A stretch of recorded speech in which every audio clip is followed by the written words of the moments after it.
Welcome back. In this tutorial, we're going to learn how to add the reference image, followed by using the CV Curve tool and the Revolve tool to be able to create our base engine. So by default, when Maya opens up, you'll be in your perspective view. This is the view where if you were to hold down Alt and left click and drag, you could rotate. If you hold down Alt and click on the middle mouse button, also the scroll wheel and drag, it will pan. And if you continue holding down Alt and right click and drag, it will zoom. Now, in order to import this reference image and be able to use the CV Curve tool, however, though, we're going to have to use an orthographic view. An orthographic view is one that can only see two different axes. So whether it be XY, ZX, vice versa, we need to get over there because the CV Curve tool ends up snapping to the grid. If we were to try to use it on the perspective view right here, it would snap to the grid and lay down flat. So we're going to go ahead and hit spacebar by hovering over our developer window, and that's going to break us into 4 different quadrants of camera views. The bottom right is known as your side by default. So we're going to hover our mouse over the side and hit spacebar. And then after we do that, we're going to go ahead and import our reference image. In order to do this, at the top of your viewport window, you have view. If you click down on that and hover over image plane, and then hover over import image, that's going to allow you to pick an image on your computer or in your folders to be able to bring in the Maya. So I'm going to navigate there, and I'm going to find my ping file that we created in the last tutorial. I'm going to double click on it, and just like that, it's going to show up. Now by default, it's going to come in small, so we're just going to end up hitting the R key as in Raven, and then we're going to left click and drag the yellow cube. The yellow cube in the middle is going to be a global scale option, which is going to make X, Y, and Z all proportional. So I'm just going to make it rather large. At the end of the day, I'm mainly hoping that I can see the lines here. The quality of the overall image is not what's important. So now that we have this, we're going to go ahead to our CV Curve tool. You can find your CV Curve tool under Create, hover over Curve Tools, and then hover over and don't click quite yet the CV Curve tool. What I want you to do instead is go to the right and click on the settings box. By clicking on the settings box, we can see the different types of curves we'll be making. I just want you to make sure that you are on 3 cubic. If you're on 3 cubic, you're good to go. We're going to go ahead and click on X, and then we're going to start drawing our curves on here. So this might kind of remind you of the pen tool from Illustrator. Literally, we're just going to go to the bottom here and left click once, and that's going to bring up a little yellow square. At the end of this little yellow square is going to turn into a vertex. Now, very important to know, when we go around massive corners like this on a reference line, you're going to want to make 3 dots. That way it curves correctly. So for example, 1, 2, 3. Then after that, we can move all the way down here. Same thing, 1, 2, 3, 1, 2, 3. Now these parts up here are not as important for trying to curve around, and all I'm doing right now is just going around the line and left clicking. At this point in time, you can take your time and be as precise as you want to be. You can make as many of these dots as you want to, as they all turn into vertexes that you can end up manipulating in the next few steps.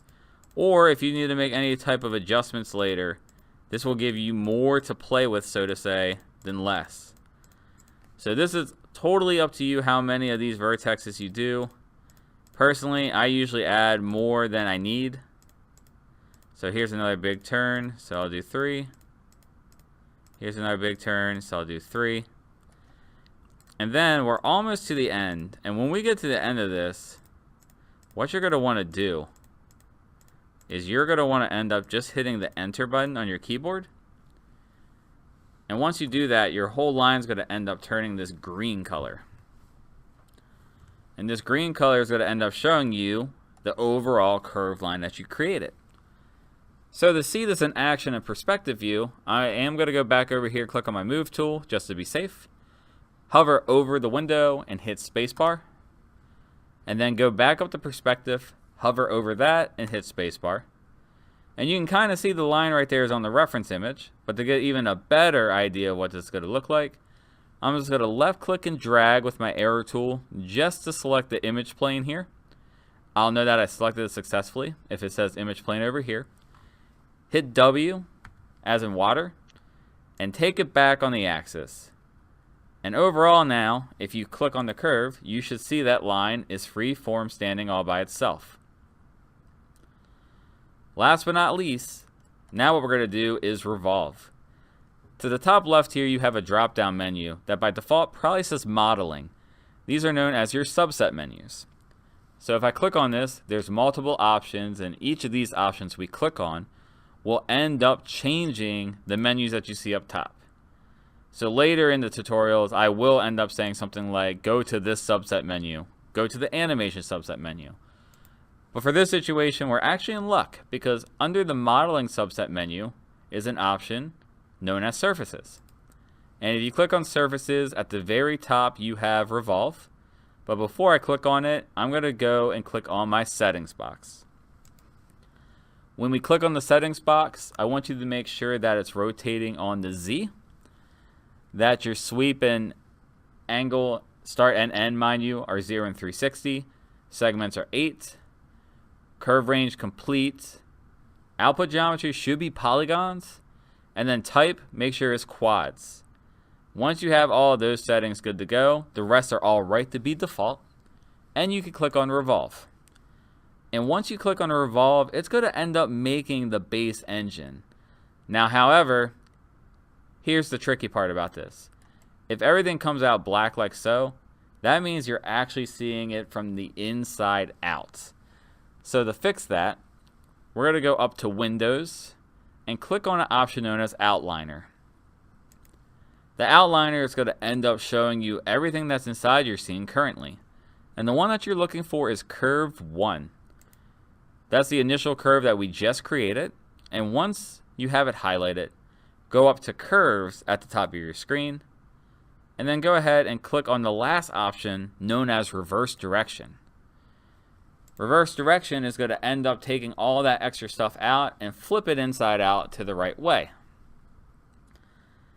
Now, last note, right up here, everything is kind of a solid black. That means that I ended up making my lines, when I did the curve, too far down and it revolved too much. So what I want to do is I want to change the vertexes on these overall curve lines that I just drew. But I need to see it easier. So I'm going to go ahead and hit the number 4. The number 4 is going to end up giving me a wireframe mode. And this wireframe mode will allow me to select on the curve by right-clicking and hold the option for Control Vertex. Control Vertex, if I were to zoom up really close, is going to show all these pink, purple little dots that were created when we made the curve. And what I'm going to end up doing is I'm going to start by selecting the bottom part here with a marquee selection tool, just like so. Going to hit 5 to go back to my texture. And then if I'm on my move tool, or if I'm not on my move tool, hit W on your keyboard. And I'm just going to move these up. And once I move them up, you'll notice that it ends up shrinking the problem that I ended up having up front. And once I get to that point, I can then come down here, right click and hold on the black, select face. And this might be a little bit tedious, but I'm going to end up selecting all of these faces and delete them. Now to make it easier, you can end up changing your move tool. So if I go to my move, actually my apologies, if I go to my arrow tool and I double click on it, it's going to bring up settings. And in these settings you have marquee selection, but you also have drag.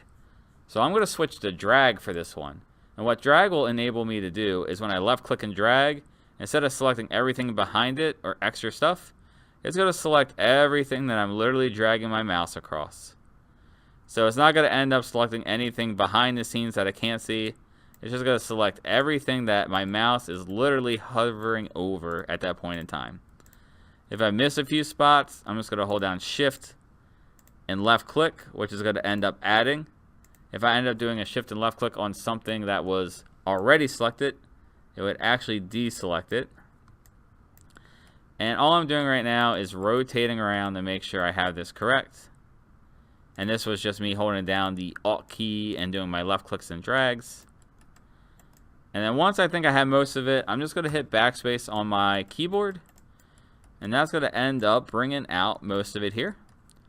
And then I'm just going to do some cleanup here on the rest of this extra stuff. You'll have to work a little bit on this. It's not going to be as easy as just being able to click and boom, it works. Every now and again, you might get that lucky, honestly. But a lot of times you'll end up having excess stuff like I have right here that you got to clean up. And honestly, you can take your time and do more manipulation with the control vertexes and move them around more. But since I'm trying to keep this tutorial close to just 10 minutes, I kind of just went ahead by showing you what else you could do to modify this. So just like that, and I would have to get even closer. You can see this little one here. Ooh, very small. All the way around town. Boom. There we go. So your overall pod engine should look something like this at this point. And just to be safe, I'm going to do two things to end this video. I'm going to right click and hold and go to the object mode. And then I'm going to also double click on my arrow tool and reset it back to marquee. And then I'm going to close that. At this point in time, just to save the heartache of what sometimes Maya will do to you, because it is a program that takes up a lot of your computer's RAM and processing speeds, I would save this as Podracer _ part A. Every time we do a step from here on out, we're going to end up saving it as a different part. That way, just in case if something goes wrong with that file, or something goes wrong with the program, or your project ends up becoming corrupted, you're only one step away from where you were at last. So Podracer _ part A, we'll keep it as a Maya binary, and then we'll click on Save As. Your version might come up with this as well, student version, perfectly fine, click Continue. So after that, we're going to move ahead, and the next thing we're going to talk about is how to make this nose cone.